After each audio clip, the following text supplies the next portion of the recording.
Good to have you back. Thank you. She let go.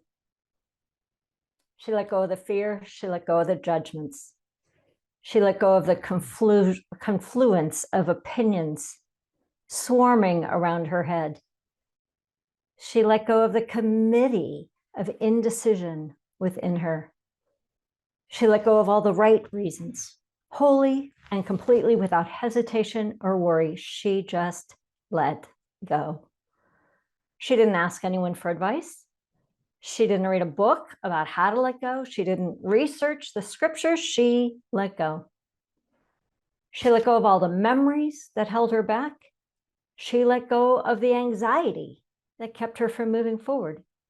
She let go of the planning and of all the calculations about how to do it just right. She didn't promise to let go. She didn't journal about it. She didn't write the projected date in her day timer. She made no public announcement and put no ad in the paper. She didn't check the weather report or read her daily horoscope. She just let go.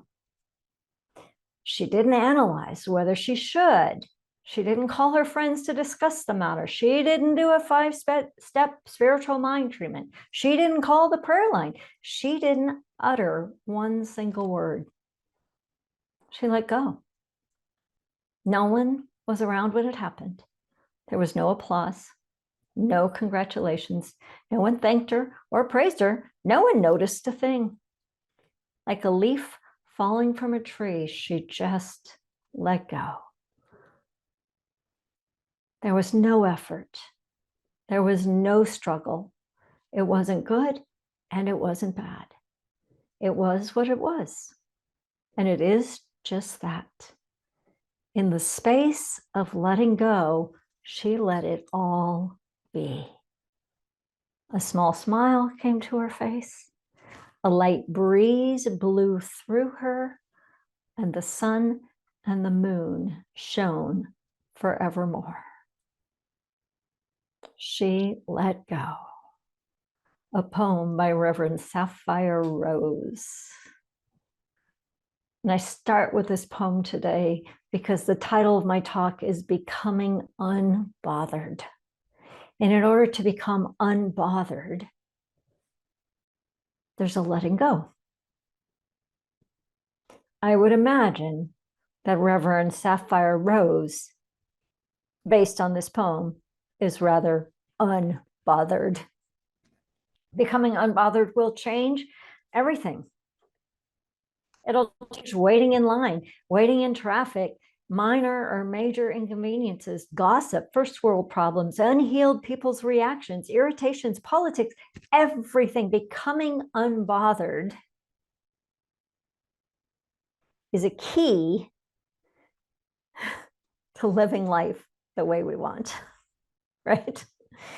So how do we do it? And why is it important?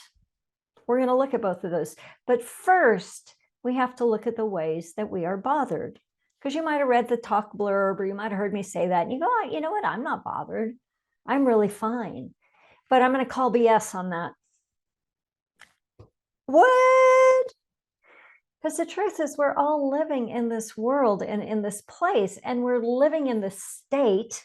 Okay, maybe you aren't, but most of the world is living in this state of anger, or not anger, irritation, or frustration, or we're complaining, or we're judging, or we're da. All of that leads to the place of being bothered. And why do we do it? Well, because we're in human form. And because we're living on the planet, and because it's actually the way our brains are wired. But our brains, as well as our consciousness, are evolving. And we're evolving in spiritual consciousness. And we're evolving beyond the reptilian brain, the brain that is designed to keep us safe, which causes the judgments and the anger and the irritations and all of those things that we experience. We do it because we're still living and operating to a great degree in what I call 3D consciousness. But as we are doing our spiritual awakening work, as we are continuing to evolve, we're moving into 5D, fifth dimensional consciousness. But while we're still in the third dimension, it's the realm of separation. And in the realm of separation, it's what we do because we believe in separation. And it's not about, like, as we're becoming unbothered, it's not about judging ourselves, or really, it's not even really about doing a deep dive into those subconscious things that we think we need to heal, but it is about paying attention in this moment and choosing again and again and again. So when we're bothered, we're in our ego, our egoic, our personality, right? We are judging, resisting, defending, blaming, shaming. We're trying to control something or someone so that we can be more comfortable. It's all about us, right? When we're in this consciousness. So if you were unbothered, what would you be instead? But first, a joke. Why did the Zen master refuse Novocaine when he went to the dentist? Because he wanted to transcend dental medication and become unbothered by the pain.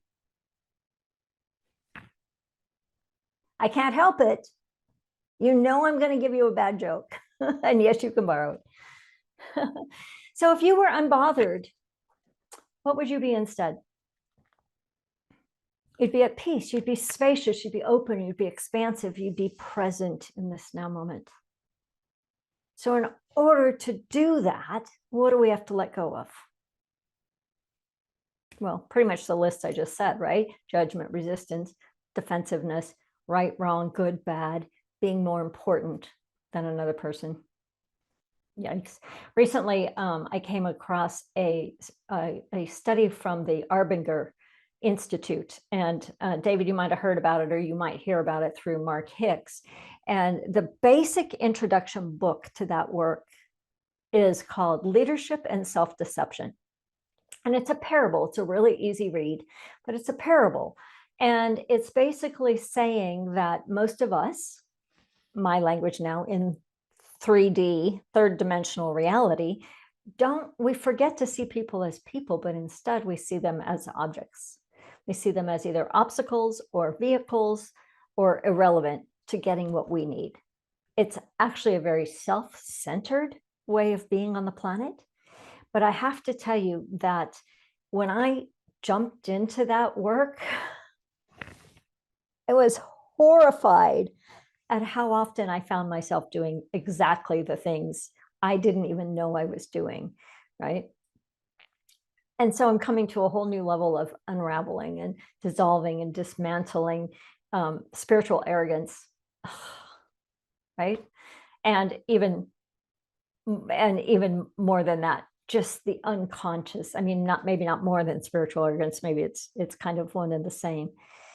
So as I was thinking about this talk, I was thinking about, what do I want to share today? I want to share why it's important to become unbothered. At this time in our world where we can be so bothered, there is so much to be bothered about. There is so much going on, from politics to climate to, whatever, the whole gamut, whatever it is, our families, our workplace. There's just so many things. And we tend to feel justified in being bothered. But I want to shine a light of consciousness today and invite you to consider seeing that different. So when we are evolving as a species, and I talk about new humanity often for many years now, more or less at any given time, but as we are evolving as a species, as a humanity, we're really moving into what Jesus said, the kingdom of heaven, the consciousness of the Christ, if you will, to use our unity language. We're moving from separation into oneness. And in order to make that move fully and wholly, we have got to dismantle everything that is unlike oneness, everything that is unlike love. So if you stay focused on what you're bothered by, you're putting into practice our third principle. And when you stay focused on what you're bothered by, what do you get more of? Things to judge, things to be irritated about, things to prove that you're right and they're wrong, right? You get more of what you pay attention to. So instead, it's about focusing on God, essentially. I had an experience, it was this week actually, and I was found myself just irritated, like something was going on. Now, to be honest, I'm not sure if it was in the outer world or inside my inner world, but it was going on, right? It was going on. And I'm like, oh my gosh, I can't believe this is happening again. And this is the pattern. I'm so aware of the pattern, and the other person is wrong and I'm right. And if they would just be different, I'd be better. And I went, whoa, dude, this is for you all, right? Because I don't know if you know this, but any talk you give, you have to live before you give it. So I'm getting to live it at a whole new level. But what I noticed is I noticed that I noticed what I was doing. I went, wow, that's curious, right? Without judgment. And I did some journaling. I just come to my computer and I'm like, just like clearing it out so that I can find out what's underneath it. And it was an old pattern. But what I discovered is the old pattern, it's not even really real. It's so much my made up story about seeing someone else as an object, as an obstacle to what I wanted, or a vehicle to getting what I wanted, or irrelevant. It was that whole same thing. And so I realized that I could choose to stay there. I could choose to stay there and go into the situation and tell this person how wrong they were and how irritated I was, which, by the way, doesn't work. So don't bother. I mean, if you want to give that one up, go for it. Or I could change my inner focus.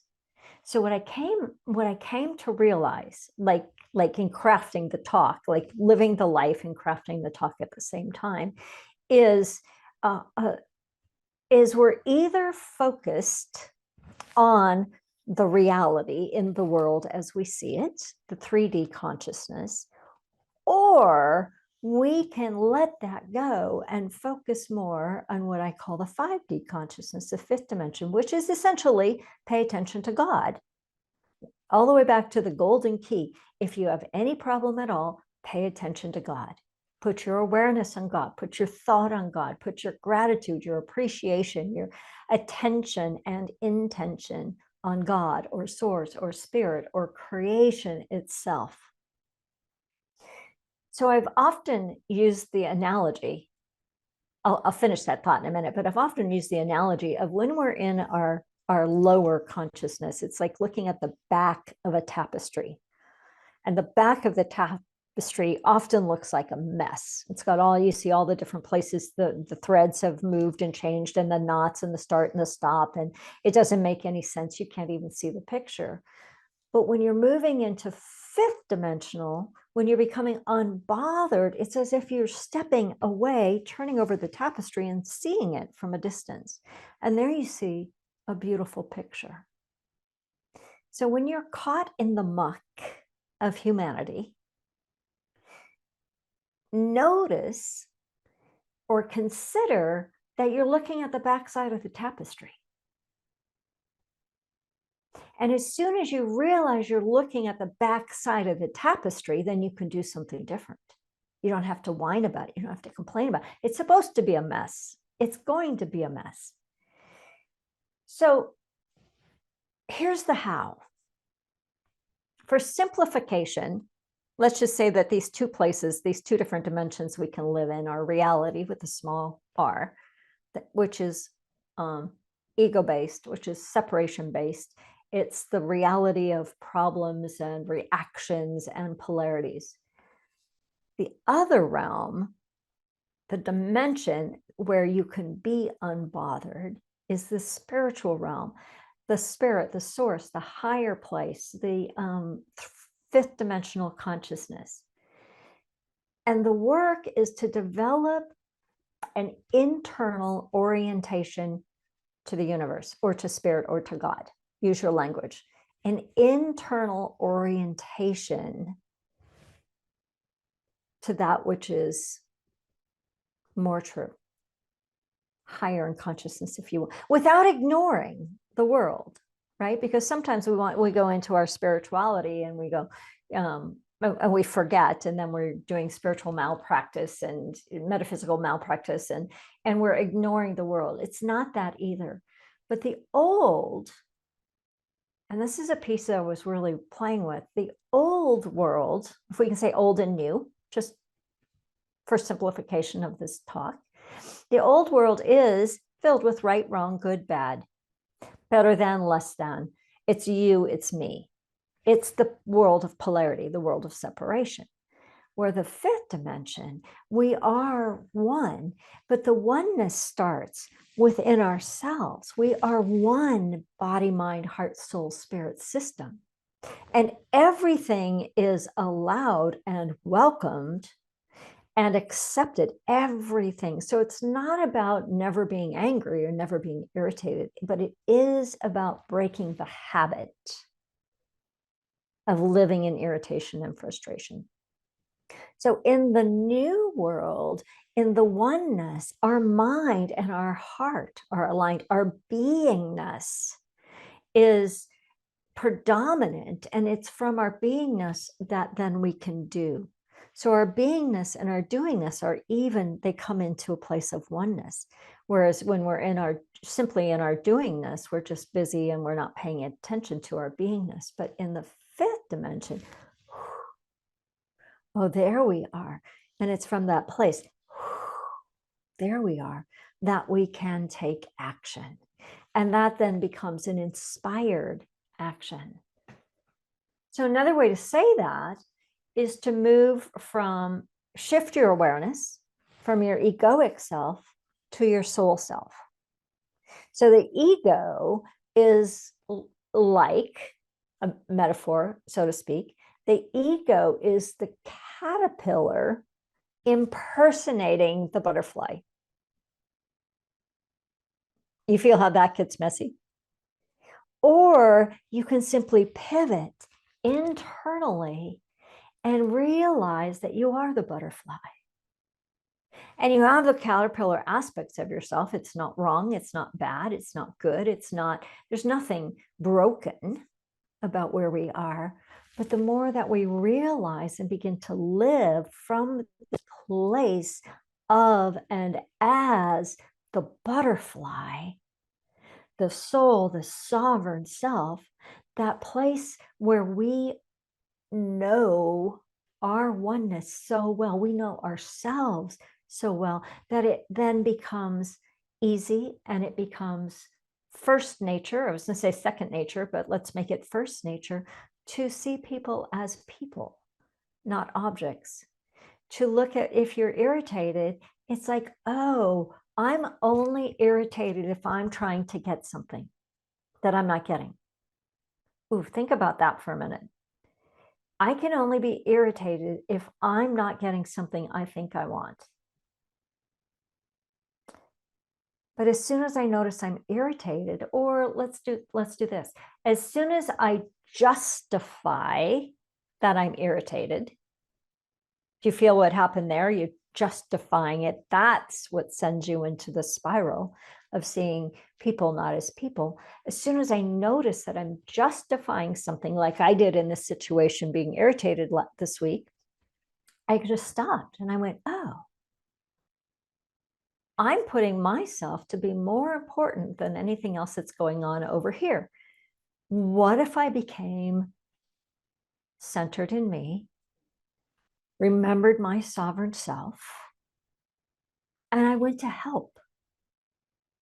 And I went with generosity of spirit, and I went to see what was really going on, to really see that person as a person with their own challenges and their own stuff, But the magic happens, and I will say only always. The magic happens when you stop your pattern of whatever your pattern is of being, and you stop and you find your center and you shift to fifth dimensional consciousness, or the simplest way to say that, your own Christ consciousness, or aware of God, of seeing things in a new way, seeing a new perception, seeing a new possibility, the whole dynamic will change internally in yourself. You will become unbothered, but you have to choose it. So when you notice, so the 3 steps, notice that you're being bothered. Just notice it. Don't judge it. Just notice it. Look at it. What's underneath your response?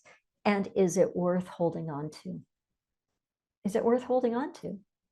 You know, the old adage, would you rather be right or happy? Most of us would rather be right, but what if we chose happy? And if you do want to hold on to it, at what cost? Like, ask yourself, what is this costing me?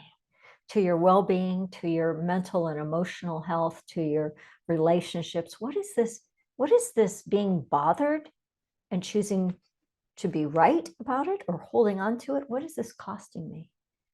And then number 3, let it go. Just let go. With a single breath, just like the poem we started with. You don't have to put it on your day timer. You don't have to schedule it in. You don't have to process it. Simply let it go. Make the choice. Do you want more ego, or do you want a greater connection to source? It's ultimately your choice. Why do we become bothered? Because we're in human form and there's plenty to be bothered by. But in this shift in consciousness, in this day and age, in this world, we are the ones we're waiting for to make this shift, to pivot, to tip us from separation to oneness as a humanity. We do this by becoming unbothered. By becoming unbothered right now. Unbothered is allowing. Unbothered is accepting. It's not being a doormat, but it's releasing the judgment and the blame and the shame and the resistance. It's practicing our spiritual principles. There is only God, and we are that God. We are the ones we're waiting for. And the more we become unbothered, the more beauty we will see in the world. I promise you, it's magic. Only 100% of the time. Choose with me today, or I challenge you today, to become unbothered by anything in the outer world. Put it in your back pocket as a mantra. I become unbothered. I become unbothered. I become unbothered. And see what happens. See what happens. Notice how you are freed. Notice how you are spacious and expanded. Notice how good it feels. So from my heart to yours, I say, let's together become unbothered. So it is.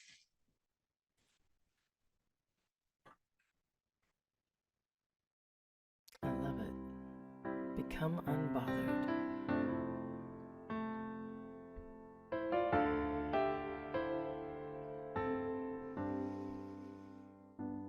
Gratitude before me, gratitude behind me, gratitude to the left of me, gratitude to the right of me, gratitude above me, gratitude below me, gratitude within me, gratitude all around. I'm so grateful.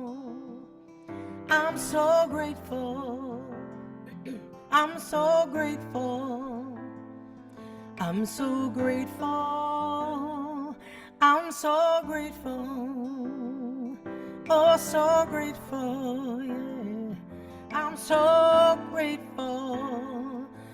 so grateful. Gratitude before me, gratitude behind me, gratitude to the left of me, gratitude to the right of me, gratitude above me, gratitude below me, gratitude within me, gratitude all around. I'm so grateful. I'm so grateful. I'm so grateful. I'm so grateful. I'm so grateful. Yes, I'm so grateful. I'm so grateful. I'm so grateful. Gratitude before me, gratitude behind me, gratitude to the left of me, gratitude to the right of me, gratitude above me, gratitude below me, gratitude within me, gratitude all around. I'm so grateful. I'm so grateful. I'm so grateful. I'm so grateful. I'm so grateful. Yeah. I'm so grateful. I'm so grateful. I'm so grateful. Gratitude before me, gratitude behind me, gratitude to the left of me, gratitude to the right of me, gratitude above me, gratitude below me, gratitude within me, gratitude all around. I'm so grateful,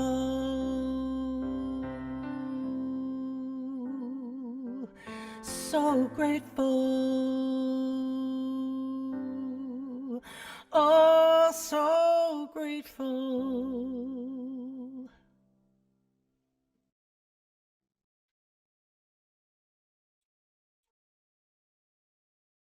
Thank you so much, Margaret Leduc, for meditation as we gently go within, just letting any tension that is in your physical, emotional, or mental body, just letting that, inviting that to just dissolve, resolve itself as you breathe.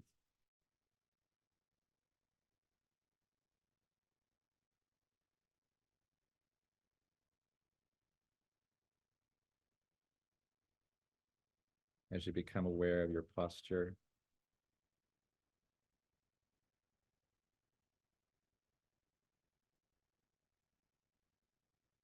as you become aware of your feet planted on the floor, just sensing a grounding cord reaching through into the earth.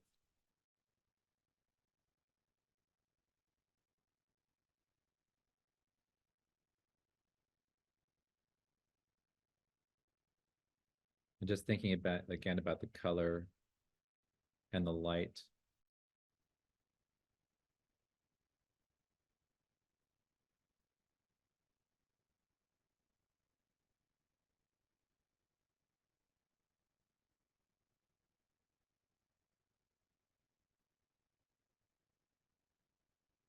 So it is in nature. And as it is in nature, it is within us.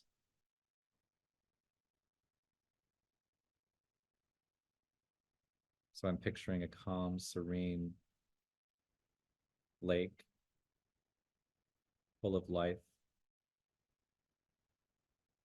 with the birds flying overhead, with the perfect crisp air. With each breath, I'm breathing that in. With the trees and the earth and the mountains and the clouds and the stars beginning to appear.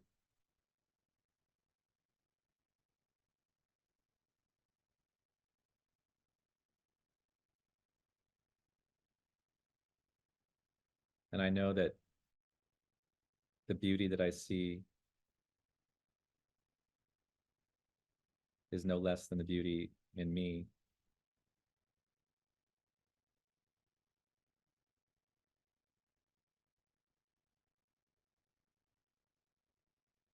All these colors are within ourselves,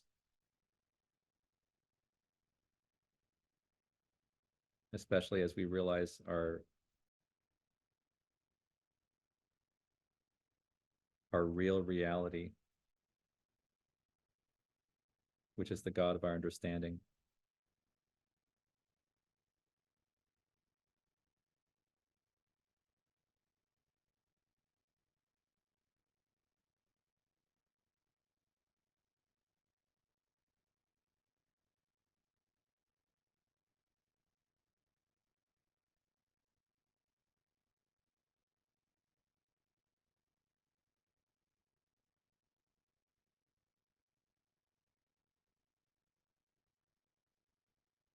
With all this, I give great gratitude for the colors that I see and the colors within me. So vibrant with life.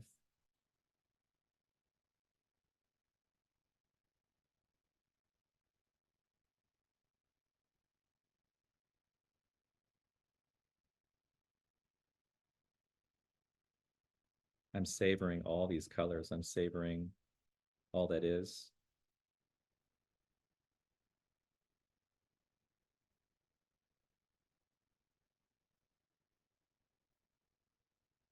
Knowing that we add the mosaic, each of our colors to this mosaic, this room here today. As I begin to breathe myself into this space, I give thanks again for all the insights about to be received from Reverend Aliza's message, from Margot's music,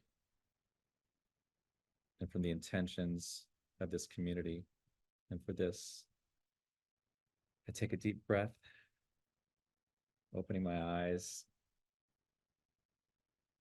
For this, I'm so, so grateful. And so it is.